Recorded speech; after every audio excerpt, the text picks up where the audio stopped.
Justru yang mengatakan itu adalah dari negeri-negeri Islam. Yang mengatakan tuntutan ilmu sampai negeri Cina, kemungkinannya kecil itu adalah perkataan Nabi, tetapi kemungkinannya sangat-sangat besar bahwa itu adalah perkataan dari orang-orang di sekeliling Nabi atau orang yang hidup satu region dengan Nabi.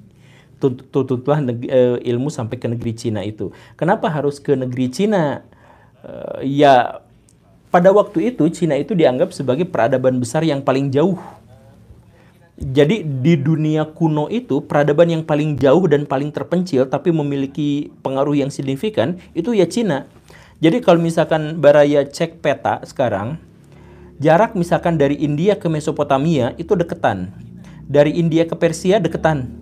Dari India, Persia ke Romawi deketan. Dari India ke Arab, ke Mesir itu lumayan. Dari misalkan Romawi ke Mesir itu dekat. Dari Mesir ke Mesopotamia, dari Mesopotamia ke Israel dan sebagainya itu dekat. Tapi Cina itu paling jauh.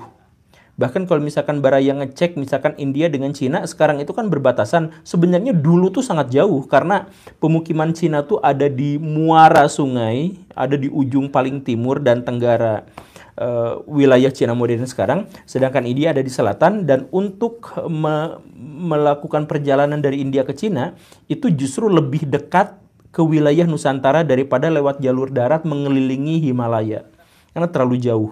Nah, alasan inilah yang menyebabkan Cina selalu dianggap sebagai simbol dari peradaban maju yang paling jauh secara geografis. Jadi kalau ada peribahasa tuntutlah ilmu sampai ke negeri Cina, maksudnya negeri Cina yang dimaksud itu adalah negeri yang memiliki peradaban yang tinggi tetapi jaraknya sangat-sangat jauh.